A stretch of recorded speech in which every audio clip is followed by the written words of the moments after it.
You bet. Good morning and welcome to Rick Holdcroft, legislative candidate from District 36. Thank you, Rick, for joining us for our virtual legislative candidate meetings. My name is Gina Ragland, and joining me today are AARP lead advocacy volunteers Susan DeCamp, Joyce Beck, Danny DeLong, and Mike Barwig.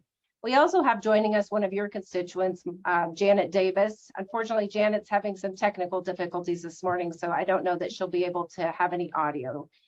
Emily Wick was also planning to join us, but is no longer able to, so I will be running the technical details for the program, so bear with me on that. As a reminder, this meeting is being recorded and will be shared with AARP members across your district prior to the election. Rick, we appreciate your time this morning and giving us the next 30 minutes to meet and discuss issues of importance to the 50+ voter and their families in your district and across Nebraska. As background, AARP is the nation's largest nonprofit, nonpartisan organization dedicated to empowering and strengthening people 50 and older to choose how they live as they age. As people live longer, healthier lives, we know we need to think differently about what it means to age. With that, Rick, if you want to start us off by giving us a little background about yourself and your campaign, thinking 5 minutes or less there, that would be great. And once we've completed that opening, we'll move into the questions. So with that, I'll throw it back to you. Thank you, Rick. Yeah, thank you, Gina. I'm a 1976 graduate of the University of Nebraska at Lincoln. I got a degree in, earned a degree in Bachelor of Science for Electrical Engineering. I attended the university under Navy ROTC scholarship. So I was immediately commissioned an officer, surface warfare officer in the United States Navy. I served 28 years. I served on 5 ships. I had command of the destroyer that you see in the background. And I had a pretty good career. After 28 years, I retired. And then I went to work for a defense contractor, an executive position, Orbital ATK, the largest producer of solid rocket motors. I stood up a field office here in Bellevue to support strategic command out at Offutt Air Force Base, and I eventually was the director of all field offices nationwide. Back to my college years, it's where I met my wife now at 46 years. She's from Humphrey, Nebraska. Part of the reason we came back to Nebraska to settle. We have 5 children and 9 grandchildren. So after I retired the second time, I went to work for nonprofits in leadership positions. I held president of the Air Force Association at the state level, vice president of the Navy League, president of the Rotary International chapter here in Bellevue, and Grand Knight and Knight of the Year for the Knights of Columbus. With that, I think in a nutshell, that's who I am, and I'll turn it back over to you, Gina. Thank you, Rick. And before we do get into the questions, I just want to thank you and extend again our sincere thanks for all of your service and the dedication and everything you've done for our country, and all that you continue to do. So thank you so much for that. We do appreciate it. You're worth it. Thank you. Rick, we have provided you ahead of time with a set of 3 issues containing 4 questions pertaining to the 50+ in Nebraska. Again, we're looking at allotting 5 minutes for each of those questions. Our first question this morning is on health, caregiving, and home and community-based services, and Susan DeCamp is going to take that. So Susan, I'll throw it over to you. Sure. Good morning, Rick. And I too would like to thank you for your service to our country. Certainly. So I'm going to talk a little bit about health, caregiving, and home and community-based services. Home and community-based services, also known as HCBS, provides an array of services designed to assist individuals with daily activities that promotes independence to support them to age in place and delay institutional care.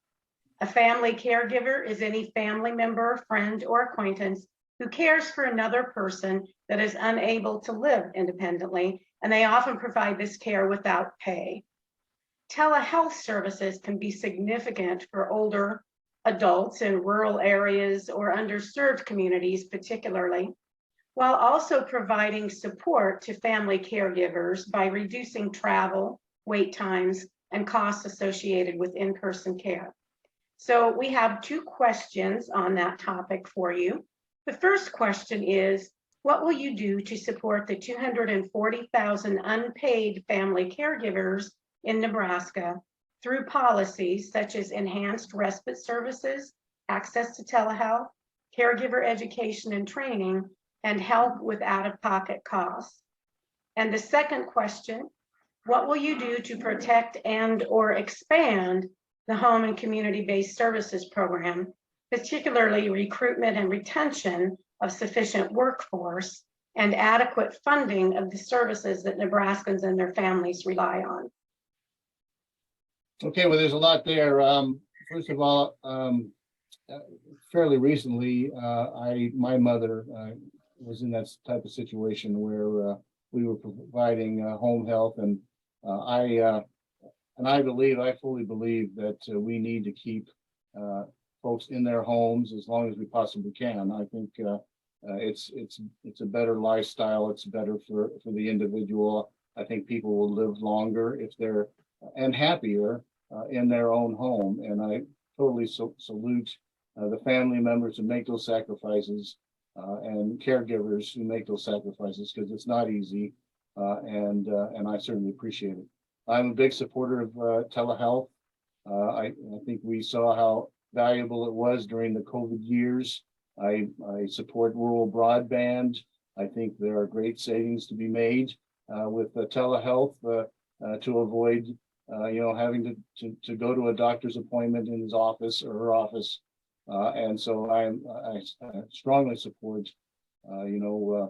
broadband extension and availability to everyone in their home, and to provide the equipment that they need for to perform a telehealth. I mean, it's not just having a computer.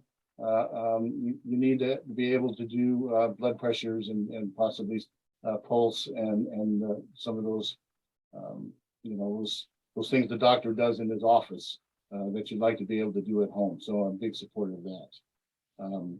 As far as there are a number of organizations, hospice and home care organizations that I support, and also I believe we need to make sure that there's really two reasons that a person has to leave their home. The first is medical. I think that's what we've addressed here. They just no longer can receive the care in their home and then they have to transition into a home care or nursing home. The other reason is financial, and we're getting to the point where particularly our senior citizens on fixed income can no longer afford to pay the taxes, the personal property taxes on their homes. And we need to do something about that. Nebraska is one of the highest property tax states, and I would work to reduce that and make exceptions for some of our elderly folks who want to stay in their home but just can't afford to pay their property taxes. Also, we continue to reduce Social Security tax over the next several years, and also to reduce income tax. We are surrounded by all the states that surround us have lower income tax than Nebraska does, and we need to reduce that. So that would be the my response to that. I believe we need to keep folks in their home as long as they want to be in their home, and we need to make it easier for family members and caregivers to make that happen. And I'm also would look closely at Medicaid to help support that effect and make sure that Medicaid compensation stays where it needs to be. Great, thank you, Rick. Thank you, Rick. Our second question now comes from Joyce Beck, and she's going to talk about nursing facility quality. We've talked about keeping people in their homes, but we know at some point, oftentimes people have to transition into a facility or an institution of some sort. And so Joyce is going to talk from that perspective. So go ahead, Joyce. Good morning, Rick, and thank you for your service, and thank you for taking time today to spend with us from AARP. Over 20,000 Nebraskans require care in nursing facilities or assisted living communities. Facilities are closing their doors, and they're citing reimbursement challenges and staffing shortages. Nebraska will need an additional 4,700 more nursing assistants, LPNs, and RNs by 2028 to meet Nebraskans' care needs. Everyone, regardless of where they reside, deserves to be treated with dignity and respect and have access to quality medical care. Better staff to resident ratios improve the overall quality of care and well-being of residents. Workforce recruitment, retention, and job satisfaction challenges are prevalent across long-term care services and support industry. Causes of workforce challenges must be identified and implemented to respond to the growing need for high-quality care. So, Rick, my question for you is this: what will you do to improve the quality of nursing facility care for Nebraska residents, including addressing the growing long-term care workforce crisis in the state, professional education and training, and accountable facility reimbursement? Yes, again, back to my mother, who this was about 5 years ago when we finally had to make a decision. It was a tough decision to move her into a healthcare facility, and we did. We found a nice, very nice healthcare facility, Hillcrest Grand Lodge here, close to me, so that I could visit her often. But it is a pay-as-you-go. It is they do not accept Medicaid, and so it's quite expensive. And she was okay. I mean, financially, we sold her house. She had funds, but it's a burden on for those older folks who put away their nest egg, and then they just see it slowly get eaten away by some pretty significant charges there. She started out in independent living, and then she moved to assisted living, and then eventually she moved to memory care. And each time she did that, of course, her care had to increase, and so the cost of her staying there increased. And towards the end, fortunately, she did have enough funds to make it to the end of her life. But we would have had to make a decision to move her into a Medicaid facility, which is unfortunately is not quite as good as some of these folks that don't, some of these care facilities that don't accept Medicaid. And I'd like to kind of close that gap. I think we need to look hard at both. We need to try to get more Medicaid, more facilities that do not take Medicaid to take Medicaid, and we need to improve the overall, I think, the service and quality of Medicaid only facilities. But let me talk to a little bit about the nurse care that we received. And I've never had any complaints about the sacrifice that the nurses that helped my mother out. They are really fine, especially in Nebraska. I think we have a great care giving community, and the nurses are certainly part of that. And they're leaving.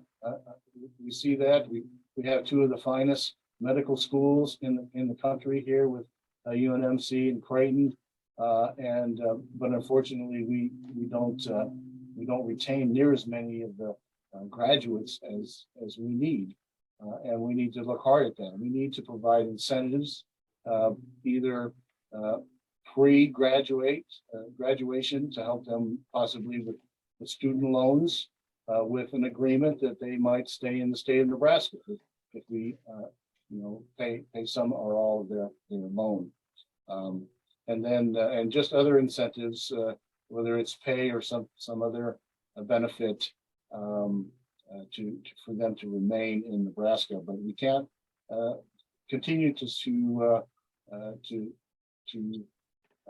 sustain the level of number of nurses and doctors who are leaving the state. I actually have a daughter-in-law to be coming up here. She went to Creighton University.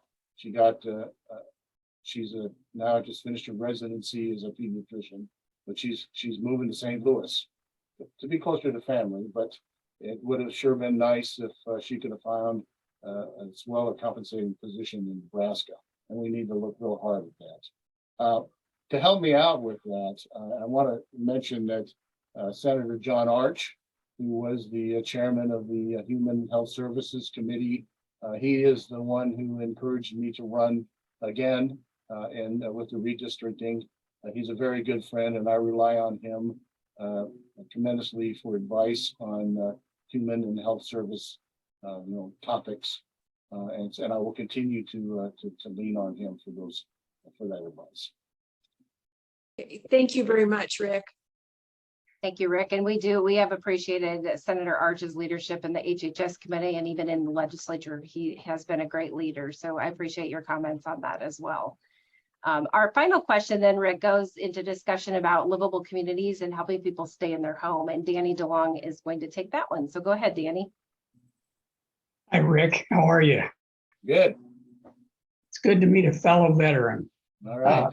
My grandpa was a veteran in World War I. My dad was a veteran in World War II in the Navy. Dad was in the Pacific. And I was a veteran of the Vietnam War and served in country for a year. So we've got it in our family too. Wanted to just start out by saying that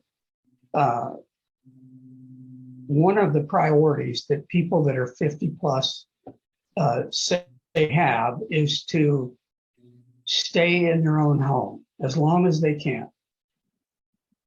I'm sure you heard that from your mom. She wanted to live in her home as long as she could.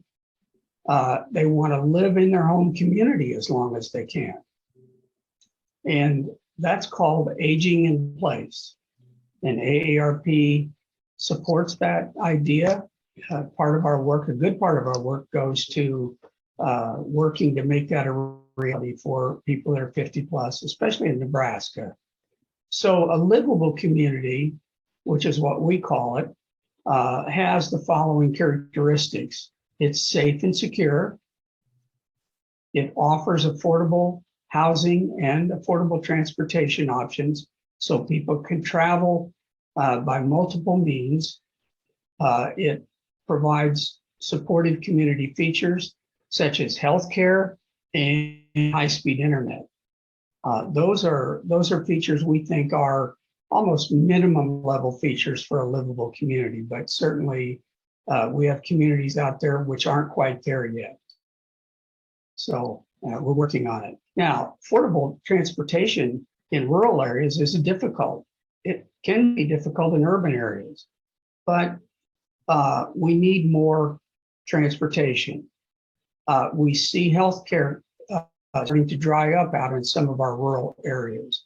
Clinics closing, pharmacies closing, hospitals closing, nursing homes closing. And so healthcare infrastructure needs work in Nebraska, especially for rural people who live in rural communities and want to continue to live there.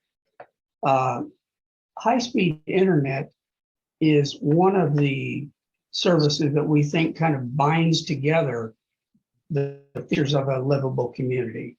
So high-speed internet should be affordable, reliable, and accessible for all Nebraskans. And Nebraska is right now working hard at bringing high-speed internet, fiber, especially fiber-based, to all of our communities. We're going to see how that goes. We've historically been well below the average of people who have internet available at their home. We're on the way, I think, to solving that. And along with internet service, we advocate for digital skills development. We call that digital literacy, and AARP is beating the drum hard so that older people who live in their homes or in nursing homes or assisted care facilities can have the devices they need to participate in their community, can have the devices they need to engage in telehealth, the devices they need to arrange for transportation, to do banking, to do all of the kinds of services that high-speed internet allows us to do. So our question for you is, what will you do to ensure that all Nebraskans mainly those who are plus, have access to livable communities, which offer, again, affordable housing, diverse transportation options, adequate health care. They are safe and secure, and they provide affordable, reliable, and accessible high-speed internet, including digital skills development. Yeah, I would like to go back again to my mother, who we moved into the healthcare facility, which I think is one of those community neighborhoods that you mentioned. It's the Grand Lodge. It's off 370. They have they start with 3-bedroom houses in the back. So they have a set of that, and it's in a very secure neighborhood with good internet capability, and not, I mean, I think you do have to be over 55 to be in one of those homes. But then when the time comes, there's a nice transition into independent living within the same neighborhood, and then on into assisted living and memory support, and then into full nursing care. So it's a nice, you can stay essentially within a square mile from the time you're in your home until the time you're at, with full nursing care. And I think we need to continue to give tax breaks to those types of healthcare facilities that can do that, and incentives for that to make that easier to form in the state of Nebraska. My wife is from the farm. She grew up on a farmstead by Humphrey, Nebraska, a town of it's almost 1,000 people now. But when she grew up, they did have the country doctor, one general practitioner, and that's who they went to see. But we really do need to get rural broadband out to everyone, and particularly in some of the western Nebraska communities. And I don't think that's really the state running the wires. I think what we need to do is incentivize, internet supplying, ISPs, Cox, DirecTV, some of those companies to do it the right way, and give them tax breaks and incentives to run the fiber to the local community, and then out to the farm via DSL or whatever it means, wax, to get it. But I think we need to have internet in every home, and that's the only way we're going to be able to do telehealth, I think, eventually. I mean, you have to have not just internet capability, but you need to have some kind of throughput. You need to have a good broadband throughput to be able to support some of the applications that are used by telehealth. So those would be the things that I would try to do. I am very supportive of trying to keep people again in their homes until it's absolutely necessary to move them, but make that a smooth transition. Hopefully something within their own neighborhood, and supportive of the family members who have to take that on. Thank you, Rick. I appreciate your answer, and thank you for your service. Perfect. Thank you also from my perspective too, Rick. We're coming to the end of our meeting, so I'd like to offer you the final minutes to offer any closing thoughts or comments that you have for our members and any constituents of that is in that membership in your district. So I will give you back about 3 or 4 minutes till we conclude. So go ahead. Okay, great. Yeah, it kind of goes back to Danny's comments. Service is in my blood. My father served in the United States Navy for 25 years. My brother for 20. 4 out of my 5 children served in the United States military as commissioned officers. When I retired, I went to work, as I mentioned earlier, for nonprofits in leadership positions, and served there. And so I've served my country and my community, and now I'm ready to serve the great state of Nebraska as a senator in the unicameral. And one more thing, and that is, I served in all those leadership positions, and the salary was exactly 0. So I'm really looking forward to that pay that I'll get now as a senator for the state. It's a whopper, isn't it, Rick? Yeah. Can't wait. Absolutely. All right, Rick, that will conclude our meeting. I thank you again, most importantly, again, for your service and everything you've done for our country. We do appreciate that. But most importantly, also today, for taking the time out of your busy day to visit with us. We wish you the best with your campaign. And again, thank you for meeting with AARP. Thank you very much. Thanks, Greg. Bye.